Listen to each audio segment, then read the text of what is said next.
Hey, how's it going, everybody? Welcome to Zoobox. I'm Shaun, and today I'm gonna do an off-the-cuff movie review. So I just got home from seeing Gareth Edward's new movie, The Creator. That's right, this new, big, bold sci-fi vision from the once promising Gareth Edwards. So the movie, obviously written and directed by Gareth Edwards, it stars John David Washington, Madeline Yuna Voiles, Gemma Chan, Ken Watanabe, Sturgill Simpson, the country stars in this, and others. The logline plot synopsis is: against the backdrop of a war between humans and robots with artificial intelligence, a former soldier finds the secret weapon, a robot in the form of a young child. And no one was ever the same after it. So yeah, went to go see the movie. My impression of Gareth Edwards before we get into the creator was like I said, I thought he was very promising. Around 2010, he did kind of what I would most people consider like his first movie. He cut his teeth on some TV projects and stuff. Also used to work in visual effects, which is what kind of gave him a leg up with his first movie in 2010 called Monsters, which is a pretty decent movie. You know, it's a very indie. It's got a very indie vibe to it. It's kind of like indie kaiju movie to one degree or another, and you know, it kind of. And it's got a few like really big special effects moments, some big special effects shots, and even back then, um, the one of the things that he showed so much promise in was his ability to kind of deal with scale and scope, like in the frame. Like he has a really good sense of how to use kind of big lumbering things in the geography, kind of really so you understand the mass of nature in it. And which is definitely why he ended up getting the job to do the Godzilla 2014 when they did the Legendary series, which the last one was the Godzilla versus Kong. He got all that going. And then he gets scooped up by Disney, gets put in Disney hell, I think, for a few years to do what a lot of people think is the best of the newer Star Wars movies, Rogue One, which it's fine. It's like whatever. It's kind of a boring movie in my opinion. I did not love it, but I don't blame him for that.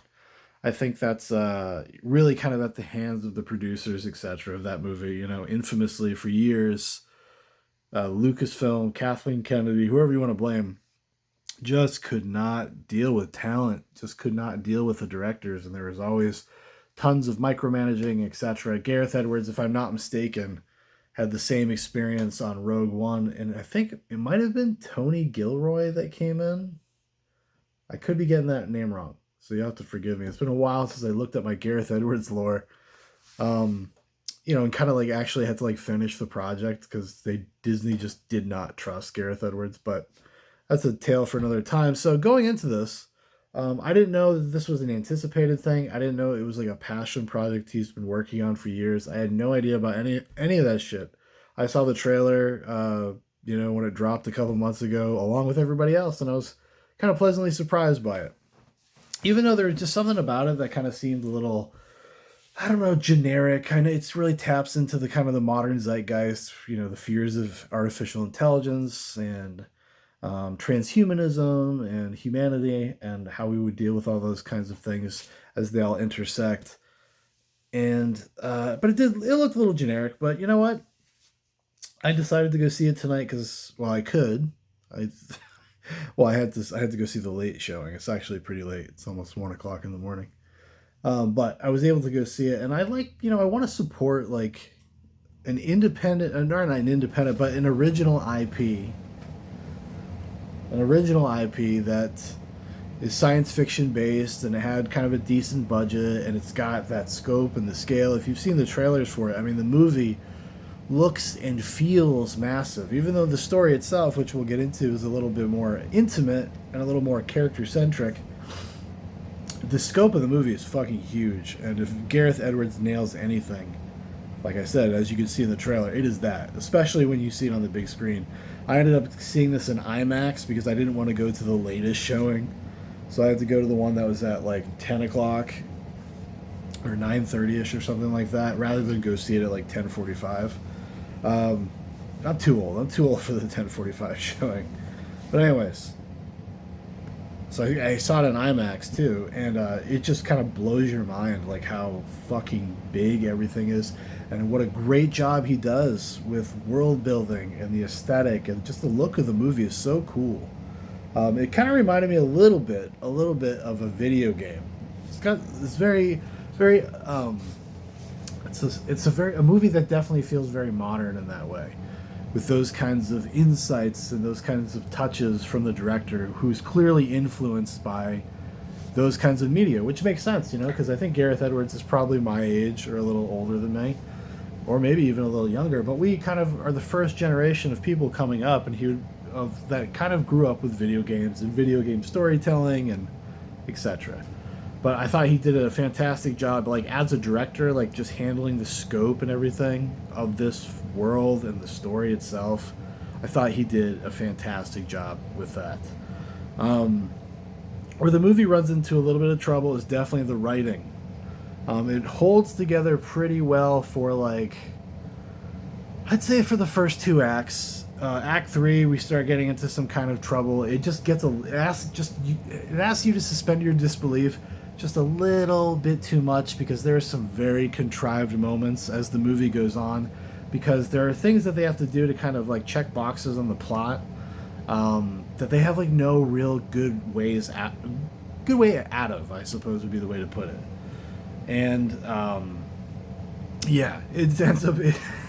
There's a few kind of silly, kind of roll your eyes moments, and and the only reason why I think it makes you roll your eyes is because the movie goes to great lengths to kind of be grounded and make you feel like you're in an actual world that could potentially exist. It is good speculative sci-fi that kind of takes the trajectory we're on and just kind of speculates about what those things might become, especially technology wise. And I think for the most part, that's if this movie does anything right, it's like the cinematography, the aesthetics, the world building is incredible. Honestly, like the first hour of the movie is kind of all just like setup about the reality of this world and what's going on and the conflict between AIs and humans and how that's all working.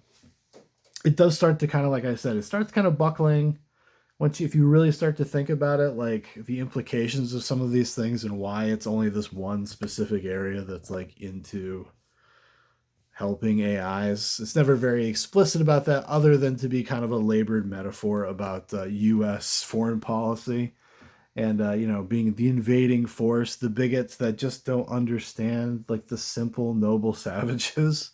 There's a little bit of that, like, because it kind of actually even reminded me of the closest parallel would be the first Avatar, especially when you're talking about like the Marines, the Space Marines. And what's the name of the main character, the main bad guy? Um, Scott Lang plays him. Who likes to be called Slang, by the way. He likes to be referred to as Slang.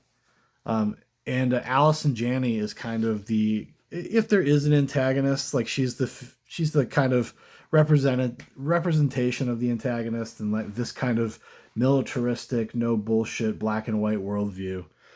She even has a scar on her face and everything, just like just like Slang does in Avatar.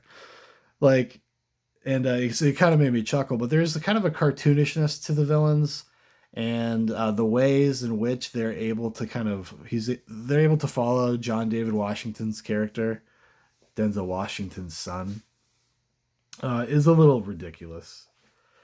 It starts getting ridiculous. But anyways, Allison Janney is actually very good. She serves the material as well as she can. I didn't even know she was in the movie, actually. I didn't look up anything about this movie other than I watched the first trailer when it probably, or whatever the last one was too, I think. I think I saw it in a movie. Maybe when I went to go see like Mission Impossible or something.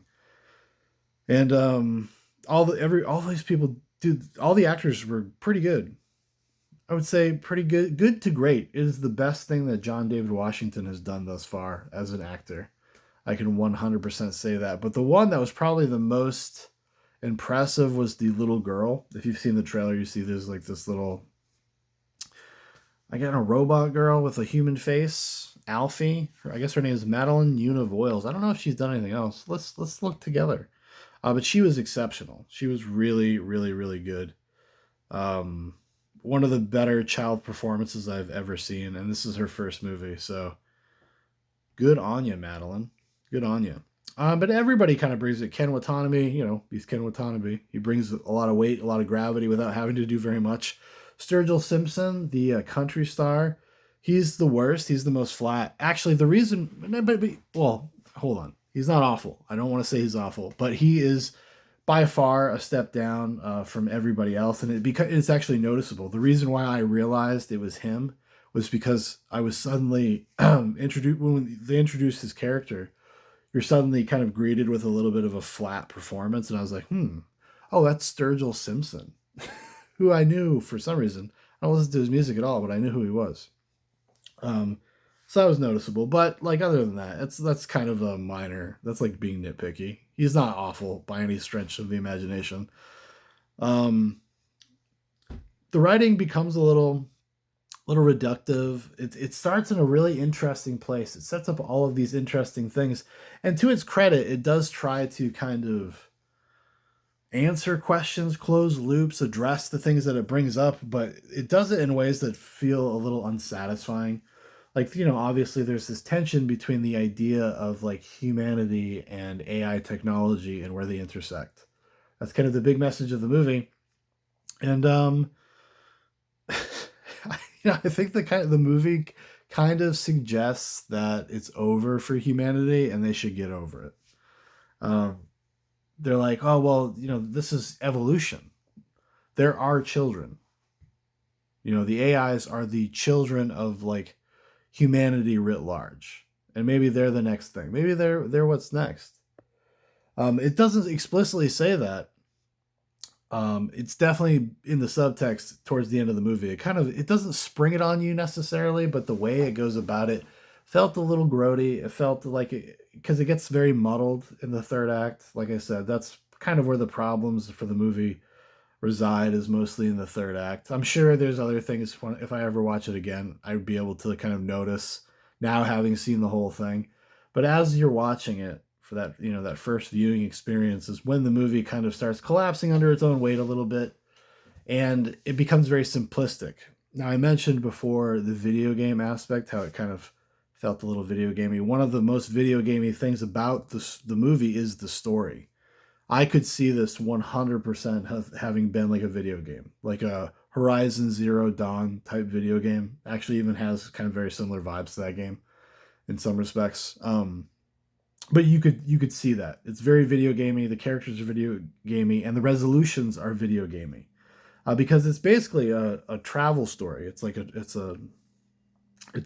John David Washington and Madeline, or Alfie, Joshua and Alfie, as they're kind of racing across the country that they're in to get to, what is it, Nirmata? Nirmata is like it's supposed to be like the origin scientist of the AIs, something like that.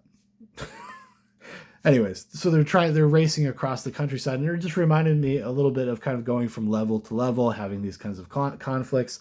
You get somebody, like the characters are introduced to kind of facilitate the plot in a way, so the character has somebody to talk to, or they reveal like a key piece of information, and then they die, and then they get shot in the head, or something like that. Like, and that kind of thing just happens several times in the movie, so it makes it kind of feel episodic, video gaming. Like, you'd be like, well, now you're done with that level, type of deal, type of thing. But it didn't really bother me too much. It didn't bother me too much. I do wish that it does so many things so well. The fact that the story doesn't totally work is not. It's not a huge problem for this movie, because the spectacle of it, like the size of it, it's so awesome. Like, it's worth going to see it in the theater just for that, because the story is serviceable enough to support that recommendation. Like, yeah, I got tons of problems with it in terms of like its structure. It has a few pacing issues, I would say, as well, actually, now that I'm thinking about it. Like I said, I was kind of just thinking about it in the car ride home. These are my first impressions of the movie, but like, it has some issues, and it's definitely missing like an emotional beat or two. it's the kind of movie that wants you to like cry, feel very moved and very touched by the experience. Um, and there's a beat or two missing. It wouldn't surprise me if these emotional beats weren't on the cutting room floor. Because even at 2 hours and 13 minutes, it didn't actually feel that long. It was a pretty quick sit. All things told, I felt like it went by pretty quickly. But the the ways in which it decides to dole out information sometimes is a little ham-fisted, which is so much of it's works so well that it becomes distracting, because when the things that are like kind of mediocre or not top tier like everything else, it just sticks out even more. Like I said before, like it does a great job with environmental storytelling and world building. It does. But there's a few moments where they have like key pieces of technology that you need to be aware of. You need to be aware of these pieces of technology so that you can understand something that's going to happen in the plot. And it does that thing where it introduces it like moments before it becomes necessary for you to understand it. Kind of like it's kind of too concerned that you'll miss it if they were just more subtle about it. If they kind of just like left it in the background a little bit more, they're like very concerned that you would miss the point of something and you'd be confused because as a result of it. So it kind of holds your hand a little bit. Um, well, I'll say this, it is the best thing that Gareth Edwards has ever directed, 100%. And I would say as a director, like it's quite the achievement. I mean, the movie is fucking massive, and it's too bad too. Like it's not tracking to do very well, which is unfortunate. I wish more people had my kind of perspective, where it's just like, well, it got pretty decent reviews. Like I knew that going into it, but I didn't know anything about the movie. I was just like, oh, it's just like this big, huge sci-fi movie. That was an original story, and it wasn't relying on me having seen 15 other movies or some dumb shit. So I was very thankful for that. And you got to celebrate things like that. You got to support stuff like that. But yeah, I know this was kind of rambling, but I would recommend it. If you like sci-fi, or if you like just kind of dystopian adventure movies or adventure video games. I mentioned Horizon Zero Dawn earlier. If that is something you enjoy, I think you would probably really enjoy the creator. I think it would be totally worth your time. I kind of wish I had saw this when I was younger. I think if I had seen this when I was a teenager, I probably would have really adored it and thought it was much deeper and interesting than it actually is. Um, that is the one thing, I guess, being an almost 40-year-old man, that I'm just too goddamn smart, everybody. I'm just too goddamn wise. Don't you understand? I'm just so wise. Look at the gray in this beard. I've earned it. I've earned it. But yeah, yeah. You gotta support things like this. Otherwise, they're not gonna make them.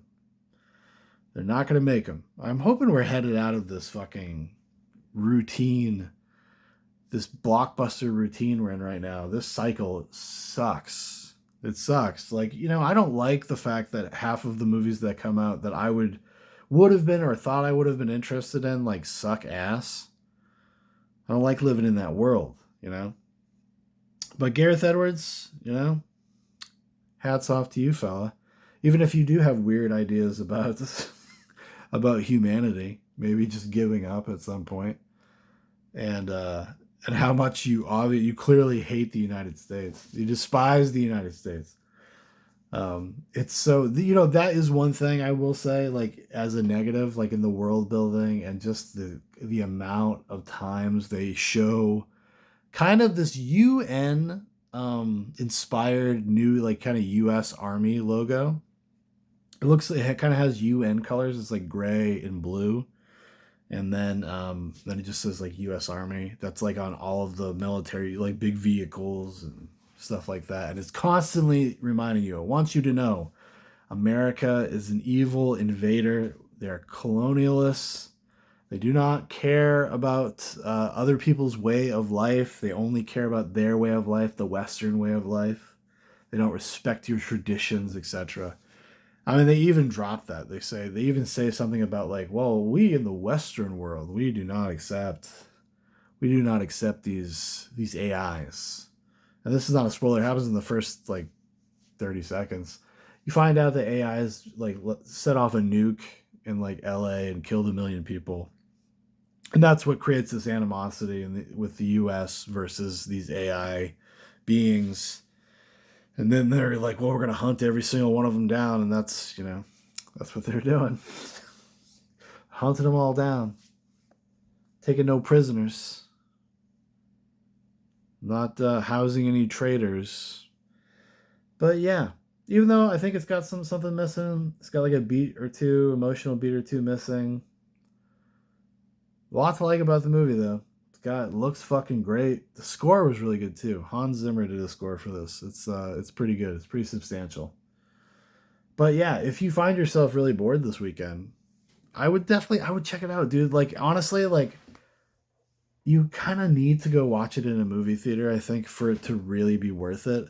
I'm very curious what I'll think of this movie just like watching it at home in like 4 months with my wife. She might want to check it out. I think she saw the trailer. She thought it was interesting. But like, that's what'll happen. So I guess I'll get to see if it holds up. But the scale of it was awesome. And even though the IMAX ticket was more expensive, way ridiculous fucking prices, these goddamn IMAX tickets, by the way. Like $22. Holy shit. Holy shit. I don't have that kind of money either. It's fucking but I need to get out of the house. But like even I would spring for it. If you have the option, I would spring for it. It's totally worth it. Like just the size and the scale, the scope of the movie. It demands to be seen on the biggest screen you can get in front of. That's what I would say. All right, everybody. Thank you for watching. Thank you for listening. I'm Shaun, and I'll talk to you later.